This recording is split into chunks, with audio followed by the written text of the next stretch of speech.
Muito bom dia, estou muito feliz de estar aqui de volta, vendo vocês aqui. Ei, mas como vocês sabem, falta, viu? Nós todos sabemos que, aqueles que ainda não sabem, procura no YouTube que vocês vão achar tantas mensagens sobre isso, que Jesus nasceu, não foi no dia 25 de dezembro, isso foi uma invenção aí, que não interessa a gente falar agora. Mas, se todo mundo está comemorando o Natal, é a melhor notícia que eu creio que tem a história da humanidade, é o aparecimento de Jesus. Jesus resolveu um problema para a humanidade, que é acabar o nosso pecado, é resolver tirar a escravidão do pecado que estava em nós. Eu escolhi aqui hoje como uma palavra central, como uma passagem central da Bíblia, o capítulo 53 do livro de Isaías. É interessante que esse capítulo 53, para os estudiosos da Bíblia, para os judeus que ainda não reconheceram Jesus como Senhor e Salvador, que não entenderam que Jesus é o Messias que eles estavam esperando, eles ficam muito intrigados com esse capítulo 53 que nós vamos ler. Porque ele fala, 700 anos antes de Jesus existir, ele fala desse Messias.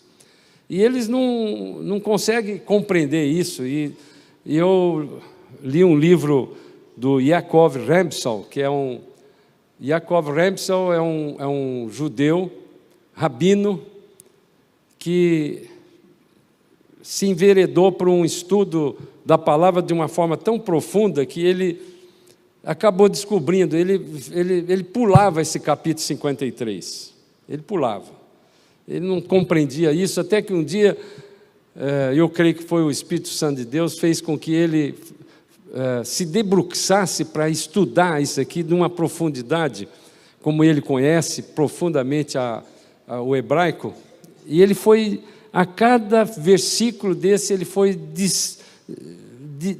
dissecando aquilo, até que chegou no versículo 10, ele encontrou lá uma mensagem criptografada, que é como ele falou.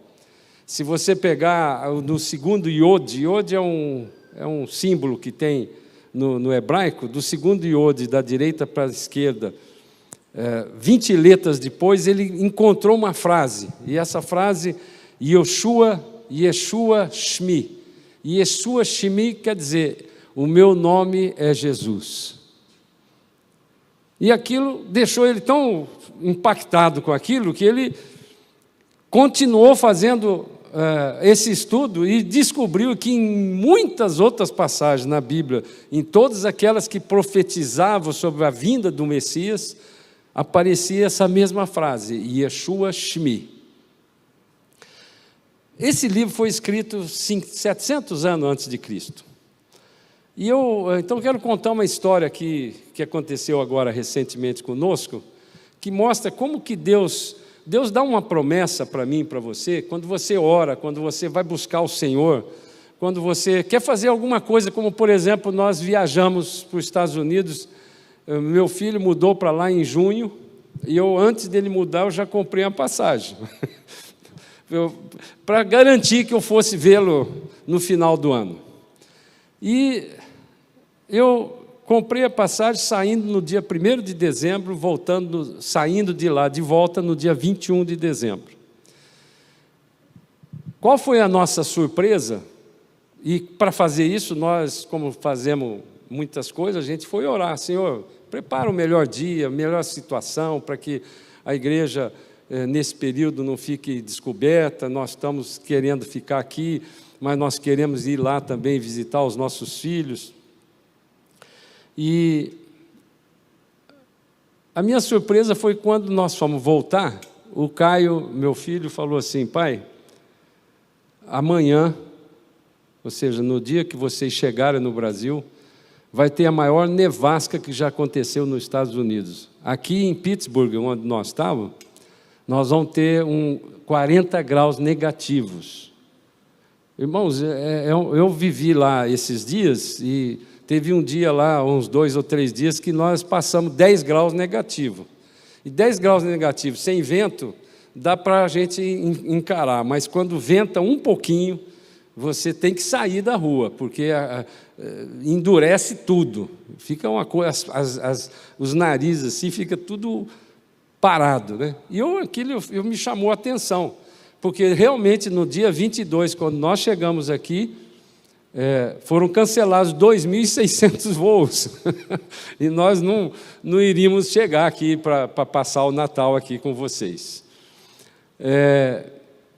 No dia anterior, se a gente tivesse chegado um dia anterior, quando nós chegamos no aeroporto, nós vimos uma fila enorme de malas. Eu nunca vi tanta mala largada ali como aquela, porque houve uma greve aqui no Brasil, uma greve dos aeroviários, e nós também teríamos problema na chegada aqui, perderia mala, essas coisas todas. E eu, então, fui lembrar, né, como que Deus, que tem o controle completo de todas as coisas, Ele, quando promete uma coisa para você, Ele sabe exatamente o momento, aquilo que Ele precisava. Ele sabia que nós ficamos 24 horas para chegar de lá aqui. É um lugar longe para Boa, lá quase na divisa com o Canadá.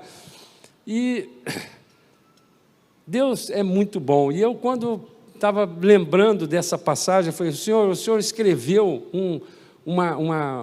uma promessa como essa do capítulo 53 que nós vamos ler agora, falando do Messias, falando de Jesus, descrevendo Ele exatamente como Ele foi, né? Como Ele veio aqui para nos salvar. Então, eu quero começar dizendo isso. Nós estamos, esse é o último culto desse ano, nós vamos entrar no ano, esse ano 2023, na minha maneira de pensar, é um dos anos mais difíceis que vai ter no Brasil e no mundo todo. Por todas as coisas, nós vimos coisas lá nos Estados Unidos que nos assustaram muito. A velocidade da situação do mundo, da deterioração, da corrupção do mundo é tão grande que a gente, cada vez que vai lá, toma um susto. Uma cidade e um país que originalmente era o berço do Evangelho, que espalhou o Evangelho para o mundo todo, hoje está completamente sem nenhuma intenção. Como a Raquel falou aqui, passou a ser uma coisa, quando você fala para o Natal, assim, Merry Christmas, é uma coisa, como é que eles chamam essa expressão?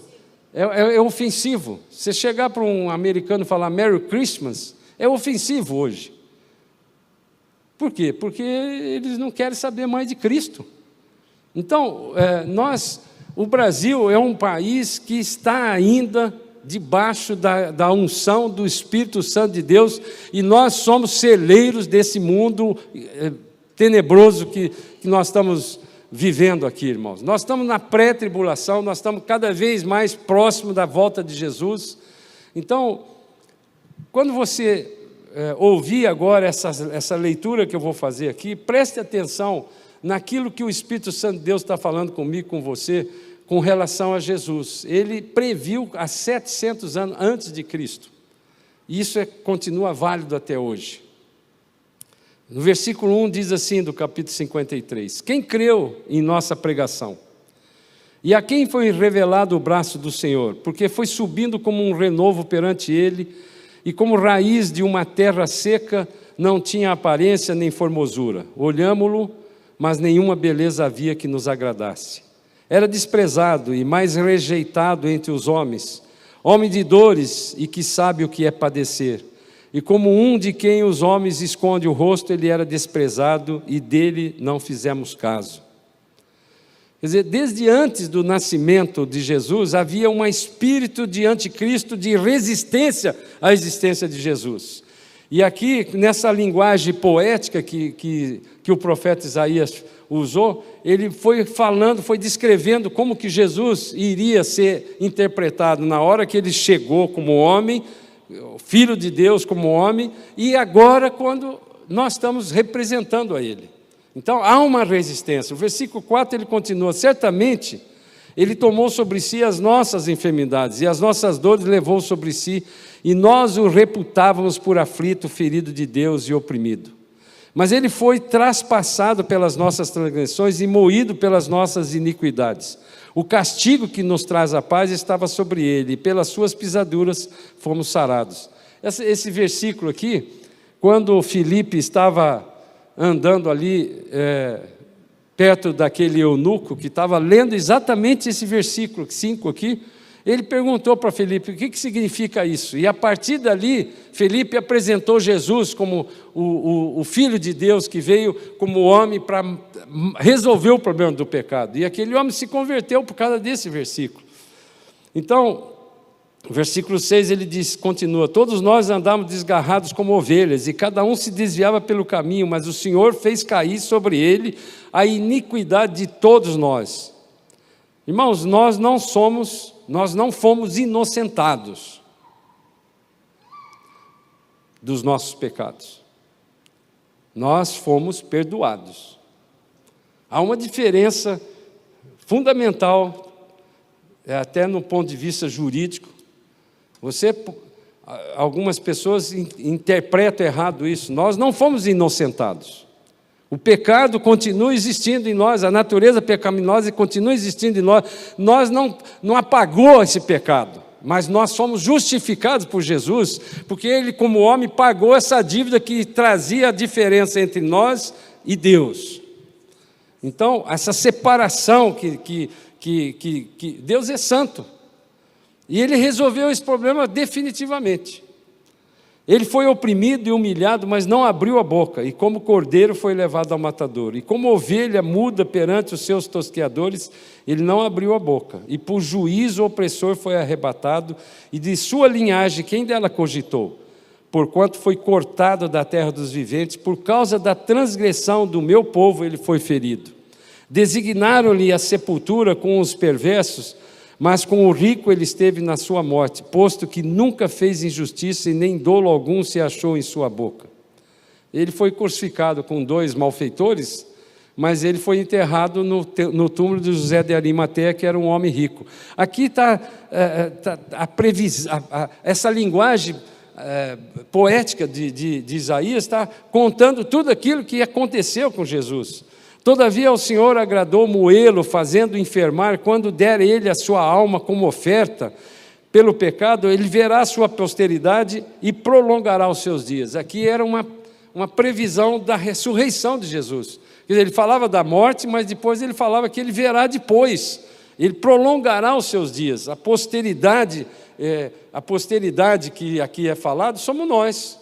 Aqueles salvos em Cristo são os filhos de Deus, aquele que recebe a Jesus como Senhor e Salvador. E a vontade do Senhor prosperará nas suas mãos. No versículo 11 ele continua, ele verá o fruto do penoso trabalho da sua alma e ficará satisfeito. O meu servo, com letra maiúscula, o justo, com o seu conhecimento ele justificará muitos, porque as iniquidades dele levará sobre si. Eu repito, nós fomos justificados, não inocentados. Por isso, eu lhe darei muitos como a sua parte, e com os poderosos repartirá ele o despojo, porquanto derramou a sua alma na morte. Foi contado com os transgressores, como eu disse, foi crucificado junto com 2 transgressores. Contudo, levou sobre si o pecado de muitos, e pelos transgressores ele intercedeu.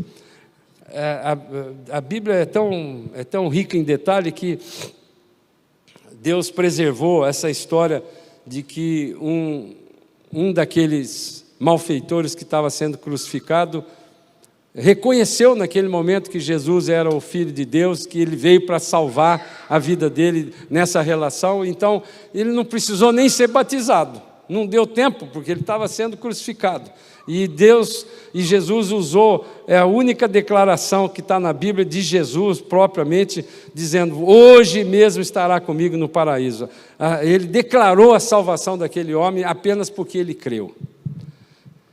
Então, já que nós estamos falando em crer, a primeira coisa que Jesus veio fazer foi pregar o Evangelho para os judeus. Os judeus é um povo escolhido, que foi escolhido por Deus a partir de Abraão, para poder espalhar o Evangelho, mas eles falharam com isso. Mas Deus quando Ele dá uma promessa para mim e para você, isso aqui é um princípio que eu quero que você saiba. Se você recebeu uma promessa de Jesus, se você recebeu uma promessa de Deus, e que ela, apesar de você, Ele cumpre. Então, Deus deu várias promessas para o povo judeu, e mesmo que eles tenham rejeitado a Jesus, Ele continuou sendo fiel. Então, João, no capítulo 12, versículo 37, ele diz assim: embora tivesse feito tantos sinais na sua presença, não creram nele, para se cumprir a palavra do profeta Isaías, que diz: Senhor, quem creu na nossa pregação, e a quem foi revelado o braço do Senhor? Paulo, quando escreveu o livro para os romanos, principalmente para os judeus romanos, no capítulo 10, versículo 16, ele diz assim: mas nem todos obedeceram ao Evangelho, pois Isaías diz, ele repete essa passagem: Senhor, quem acreditou na nossa pregação? E assim a fé vem pela pregação, e a pregação pela palavra de Cristo. Mas pergunto, porventura não ouviram? É uma pergunta que eu faço isso hoje. Quantas pessoas estão ouvindo falar do Evangelho? Nessa época agora, do Natal, as pessoas falam de Jesus, e muitos nem entendem o que é isso. Eles levam para o amor, para o relacionamento, tudo isso é de Jesus. Mas poucas pessoas sabem o que significa a morte, a vida e a morte de Jesus. Então, essa pergunta, porventura não ouviram? Sim, por certo, por toda a terra se fez ouvir a sua voz e as suas palavras até os confins do mundo. Pergunto mais, porventura não terá chegado isso ao conhecimento de Israel? Moisés já dizia: eu vos porei em ciúmes com um povo que não é nação, com gente insensada, eu vos provocarei a ira.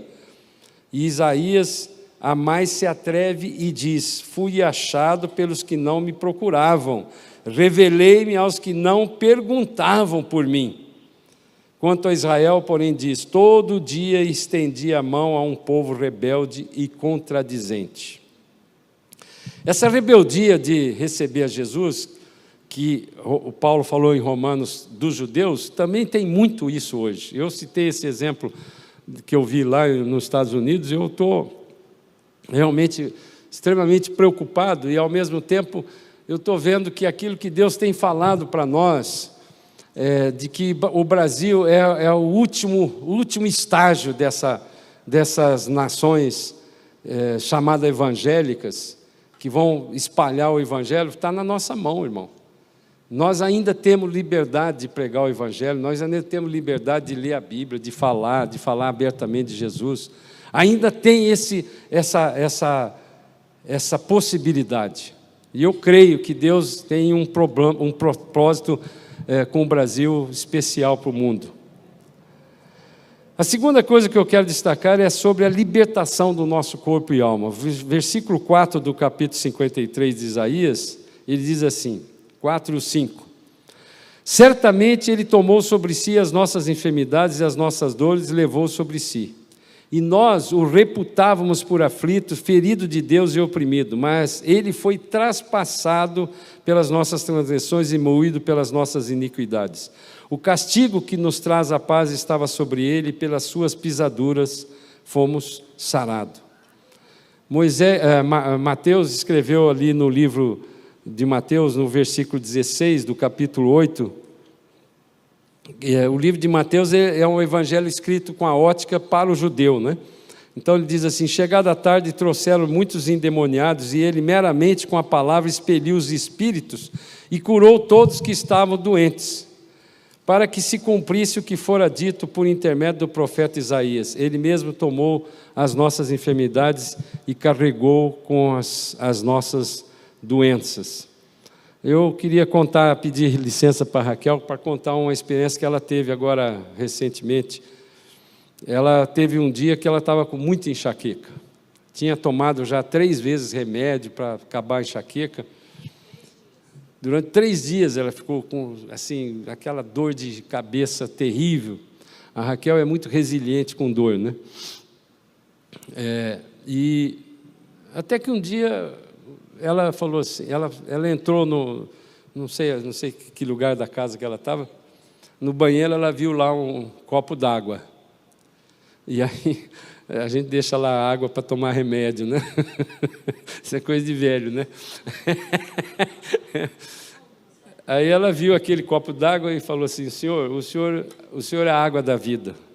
Eu vou tomar esse copo aqui, o senhor vai curar essa minha enxaqueca, porque eu não estou aguentando mais. Sabe, irmãos, às vezes Deus permite essas coisas pequenas, assim, aparentemente pequenas, porque ela tomou a água e acabou a enxaqueca. A palavra de Deus é viva e eficaz. Se Ele levou sobre si as nossas enfermidades, quando você tem uma doença, quando você tem uma enfermidade, eu não sei o motivo, mas você não precisa pensar em pagar um mico, não. Põe a mão nos enfermos e clame pela cura do Senhor. Pode ser que Deus não cure naquela hora, porque Ele tem algum outro propósito que você não sabe. Mas a minha função e a sua é crer. Então, nessa hora ela olhou aquele copo d'água, o Espírito levou ela, até isso Deus faz. O Espírito Santo levou ela a falar assim: esta água é a água, Jesus é a água viva. Eu vou tomar essa água e Ele vai curar essa minha enxaqueca. E Deus, nessa hora, tinha esse propósito. Então, muitas vezes, nós perdemos uma oportunidade, como eu estou falando aqui agora. Deus tem coisas para mim e para você para esse ano de 2023, apesar do que tudo pode estar acontecendo em volta. Não olhe, irmãos, não olhe as má notícias. Porque as má notícias, ela não constrói na sua vida nada. Isso não é coaching, não. Isso é a palavra de Deus que está dizendo aqui. Se a palavra diz isso, todos nós, no versículo 6 do capítulo 53, ele diz assim: todos nós andávamos desgarrados como ovelhas. Cada um se desviava pelo caminho, mas o Senhor fez cair sobre ele a iniquidade de nós todos. Então, eu e você já somos justificados, não inocentados, mas justificados, perdoados, e, portanto, nós podemos ter acesso completo ao trono da graça. Pela fé em Cristo, irmãos, e tudo é pela fé. Foram resolvidos 3 níveis de problemas: no espírito, trazendo a salvação; na alma, o perdão da regeneração, que é o novo nascimento; e no corpo, a cura das nossas enfermidades. Amém? 1 Pedro dissecou um pouco isso no capítulo 2, no versículo 24, ele diz assim: carregando Ele mesmo, Jesus, em seu corpo sobre o madeiro, os nossos pecados, para que nós, mortos para os pecados, vivamos para a justiça. O arrependimento te faz matar o pecado, mas a justiça de Deus te traz a vida eterna. Por suas chagas nós fomos sarados, porque estáveis desgarrados como ovelhas, agora, porém, vos convertedes ao pastor e bispo da vossa alma, que é Jesus. Finalmente, irmãos, a nossa mudança de caráter, a mudança de natureza, o nosso novo nascimento, alegra o coração de Deus. Isaías 53:11, ele diz assim: ele verá o fruto do penoso trabalho da sua alma e ficará satisfeito. Quando você recebe a Jesus como seu Salvador, há uma alegria tremenda no céu. Há uma mudança completa na vida sua. Essa mudança completa faz com que Deus se alegre profundamente. O meu servo, o justo, com o seu conhecimento, justificará muitos, porque as iniquidades dele levará sobre si. Aqui fala que justificar a muitos, não a todos. Porque você, de novo, tem que ter fé e crer que Ele já fez, já resolveu o problema. Então, por que muitas vezes as pessoas não resolvem fazer isso? A gente, às vezes, quer complicar uma coisa que é simples. Aqui está sendo oferecido claramente. É um privilégio que muitos não reconhecem. 1 João, capítulo 3, versículo 1, diz assim: vede que grande amor nos tem concedido o Pai, a ponto de sermos chamados filhos de Deus. E, de fato, somos filhos de Deus. Por essa razão, o mundo não nos conhece, porquanto não o conheceu a Ele mesmo. Essa palavra conhece, no original grego, ela remete a iada. Iada é uma palavra hebraica que significa a intimidade de um só corpo. Quando um homem tem uma relação com uma mulher, ele se torna um. É assim que a palavra de Deus diz. Então, a intimidade, quando nós nos tornamos filhos de Deus, nós perdemos a intimidade do mundo passamos a desfrutar da intimidade com Deus. Esse é o sentido dessa palavra. Então eu quero resumir aqui, para terminar, essa sequência do capítulo 53. Primeiro, Jesus veio trazer o Evangelho. O Evangelho é boa notícia, ele pregou uma boa notícia. Nós estamos vivendo no tempo da boa notícia, da graça. A graça Jesus, quando perguntaram sobre o trabalho dele, que ele falou: eu não vim para condenar ninguém, eu vim para salvar. Esse momento que nós estamos vivendo é o momento da salvação. O momento do julgamento vai ser na tribulação, que eu espero que nenhum de nós aqui esteja no dia da tribulação. Ele vem arrebatar a igreja antes. Creia nisso, irmãos. Muitas pessoas têm confundido a palavra exatamente porque não crê da forma literal na palavra de Deus.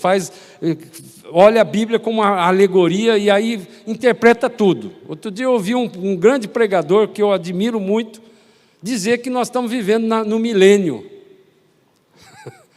Quer dizer, só se você interpretar que milênio não é exatamente o que a palavra milênio diz, que é 1000 anos.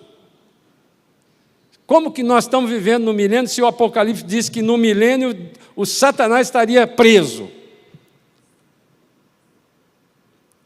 Você acha que o mundo hoje está com Satanás preso? Então Jesus veio trazer uma boa notícia. A boa notícia é que ele vem, ele já trouxe a solução para mim e para você do pecado, e ele vai nos levar como filho. Nós não vamos passar a tribulação aqui se você não quiser. Só vai ficar aqui quem quiser. Se nós nos apropriarmos dessa boa notícia, que é o Evangelho, do sacrifício que Jesus fez por mim e por você, ou seja, não tem nada que eu possa fazer para resolver o meu problema do pecado, você vai ter duas consequências: a libertação do seu corpo e da sua alma. A libertação da alma, tem muita gente que tem doença, enfermidade na alma. Então, o novo nascimento te dá uma regeneração. E quando nós nascemos de novo, nós vamos experimentar benefícios, que eu destaquei somente 2 aqui. Como filho, eu e você somos herdeiros e co-herdeiros com Jesus. Herdeiro do quê? De todo o reino de Deus. Tudo que está disponível no mundo é meu e seu, irmãos. Mas como é isso? Por que eu estou passando por isso? Por que você não se apropriou daquilo? Você é filho de Deus. Como filho de Deus, você pode chegar e falar assim: Senhor, eu estou com 3 dias de enfermidade na minha mente aqui, estou com minha cabeça, não aguento mais. Vou tomar uma água e o Senhor o Senhor é a água da vida, me tira essa dor. Você vai se apropriando com essas pequenas coisas e nas grandes coisas, porque Deus se alegra com os milagres que Ele faz. Ele é galardoador daqueles que o buscam. É impossível agradar a Deus se não for pela fé. O segundo ponto é que o pecado não tem mais poder sobre nós. O escravo, irmãos, o escravo do pecado, ele não pode decidir fazer alguma coisa que ele quer. Essa escravidão do pecado foi eliminada na cruz por Jesus. Então hoje eu posso não pecar se eu decidir não pecar. Você percebe isso, que é facinho você não pecar? Mas como que é? Eu não sou mais escravo. Eu não sendo mais escravo, eu posso decidir não pecar. Essa é uma decisão. Isso hoje tem muita oferta para você pecar hoje. Então você precisa estar mais atento. Quero terminar lendo Lucas 1, 67, quando se refere a Zacarias, pai de João Batista, que disse assim no versículo 67, Zacarias, seu pai, cheio do Espírito Santo, profetizou dizendo: bendito seja o Senhor, Deus de Israel, porque visitou e redimiu o seu povo e nos suscitou plena e poderosa salvação na casa de Davi, seu servo, como prometera desde a antiguidade por boca dos seus santos profetas, para nos libertar dos nossos inimigos e das mãos de todos que nos odeiam, para usar de misericórdia com os nossos pais e lembrar-se da sua santa aliança e do juramento que fez a Abraão, o nosso pai, de conceder-nos que, livres das mãos dos inimigos, o adorássemos sem temor, em santidade e justiça perante Ele todos os dias. O propósito que Deus tem para mim e para você no dia do Natal de hoje é você o adorar, ter comunhão com Ele em santidade e em justiça. Qual que é a consequência do novo nascimento, irmãos? Quando você nasce de novo, você passa a naturalmente querer adorá-lo em santidade e em justiça. Não pecar mais é a situação que mais agrada o relacionamento de Deus com você. Amém? Eu quero terminar orando por esse ano, por tudo que nós fizemos e recebemos esse ano, com gratidão mesmo no coração, orar pela salvação, que pessoas que ainda não conhecem a Jesus Cristo como Senhor e Salvador possam ser salvas, ser libertas, pela libertação de alma de traumas, sabe, de traumas de alma. Muitas pessoas têm ainda carregado culpa, carregado traumas, Deus, Ele veio para libertar, Jesus libertou de tudo isso, irmãos. E pela cura das enfermidades. Se você está enquadrado em um desses três aqui, fica de pé, eu quero orar com você. Senhor amado, eu te agradeço, Pai. Primeiramente por tudo que o Senhor já fez neste ano, nas nossas vidas. Muito obrigado, Senhor, porque o Senhor tem nos dado saúde, o Senhor não tem faltado comida na nossa mesa, não tem faltado teto para nós dormirmos, não tem faltado roupa para nós nos protegermos. O Senhor tem sido muito bom conosco, Pai. Isso é prosperidade, tudo isso que eu falei é prosperidade. A prosperidade da sua palavra não é aparência de riqueza, mas é aquilo que o Senhor tem prometido para os seus filhos. Nunca vi um justo mendigar o pão. O Senhor tem sido muito bom conosco, Pai. O Senhor tem sido muito bom com essa igreja, com cada família que tenha sido aqui representada, Pai. Eu te agradeço por tudo que o Senhor fez durante esse ano 2023. Eu quero clamar que esse ano 2022, no ano 2023, o Senhor possa fazer grandes coisas na nossa vida. O Senhor possa fazer com que a gente veja com os nossos olhos os milagres que o Senhor tem prometido para o seu povo, Pai.